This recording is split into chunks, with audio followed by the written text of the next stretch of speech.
వ్యవసాయ కూలీ పనులు చేసుకుంటూ మట్టింట్లో జీవించే శారదా అనామిక అనే అత్తాకోడళ్ళు, ప్రసాదు రమేషు అనే తండ్రి కొడుకులు, పిల్లలు హరీషు భవ్యులతో కలిసి తమకున్నంతలో సంతోషంగా జీవిస్తూ ఉంటారు. ఒకరోజు ఉదయం భారీగా వర్షం పడ్డం మొదలైంది.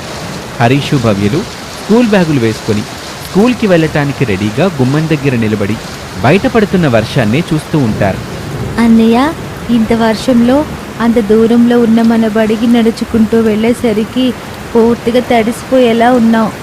అవును చెల్లి, అప్పటి నుంచి నేను కూడా అదే అనుకుంటున్నాను. మనం తడవకుండా స్కూల్కి వెళ్ళే ఐడియా ఏమీ రావడం లేదు. మరి స్కూల్కి వెళ్ళకుండా ఇంటి దగ్గరే ఉందామని చెప్దామా? నానమ్మ తాతయ్య అయితే ఒప్పుకుంటారేమో కానీ మమ్మీ డాడీ ఒప్పుకోరు కదా చెల్లి. అయితే తడుచుకుంటూ స్కూల్కి వెళ్ళాల్సిందేనా అన్నయ్య? అవును చెల్లి అని అన్నా చెల్లెళ్ళు మాట్లాడుకుంటూ ఉండగా గొడుగు పట్టుకుని వాళ్ళ దగ్గరికి వచ్చాడు తాతయ్య ప్రసాద్. పదండి పిల్లలు, గొడుగు తీసుకొచ్చాను.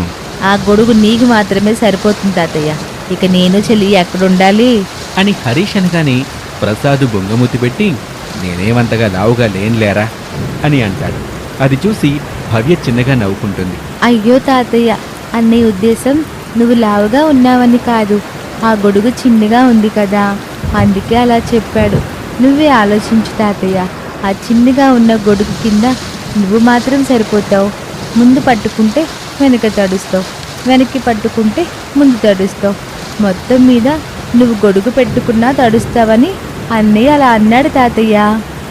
అవును తాతయ్య, అంతే తప్ప నిన్ను హేళన చేయాలని కాదు తాతయ్య అని హరీష్ చెప్పడంతో అది నిజమని ప్రసాద్ మనసు కుదుటపడుతుంది. ఏం చెయ్యందా మనోడా, పెద్ద గొడుగు కొనమని మీ నాన్నమ్మకి చెప్పి ఆలసిపోయాను. నేను ఎప్పుడు చెప్పినా కొంటానంటుంది తప్ప కొంట. ఇంక నేను కూడా చెప్పడమే ఆపేశా. తను పూర్తిగా మర్చిపోయింది అని చెప్తూ ఉండగా శారద వాళ్ళ దగ్గరికి వచ్చింది. ఏంటయ్యా, గొడుగు పట్టుకుని పిల్లల్ని స్కూల్కి తీసుకెళ్లకుండా ఇంటి గుమ్మ ముందు దిష్టి బొమ్మలా నిలబడ్డావేంటి? పిల్లలు ఈ వర్షంలో స్కూల్కి వెళ్ళమంటున్నారు శారద అని చెప్పగానే పిల్లలు హరీషు భవ్యలు ఉలిక్కిపడి ప్రసాద్ని చూస్తారు. ప్రసాద్ వాళ్ళని చూసి కన్నుగొట్టి గొడుగు చూపిస్తారు. పిల్లలకి విషయం అర్థమైంది. యారా మనవడా, ఎందుకురా స్కూల్కి వెళ్ళని చెబుతున్నారు అని శారద అడగగానే ప్రసాద్ చేతిలో ఉన్న గొడుగును చూపిస్తూ, ఈ గొడుగును చూసి మాట్లాడినానమ్మా. తాతయ్య గొడుగు విప్పి పట్టుకో అని చెప్పగానే ప్రసాదు గొడుగు విప్పాడు. అది చిన్న గొడుగు. శారద గొడుగును చూసి, బాగానే ఉంది కదరా, ఎక్కడ చిల్లులు కనపడలేదుగా, చిన్న రంధ్రం కూడా లేదు, ఎక్కడ చినిగిపోయింది కూడా లేదు, ఎంత బాగుందిగా. వెళ్ళండి, స్కూల్కి లేట్ అయిపోతుంది. అయ్యో నానమ్మ, బయట అంత వర్షం పడుతుంది కదా, ఈ గొడుగు ఇంత చిన్నగా ఉంది. తాతయ్య తడుస్తాడు, మేము తడుస్తాం,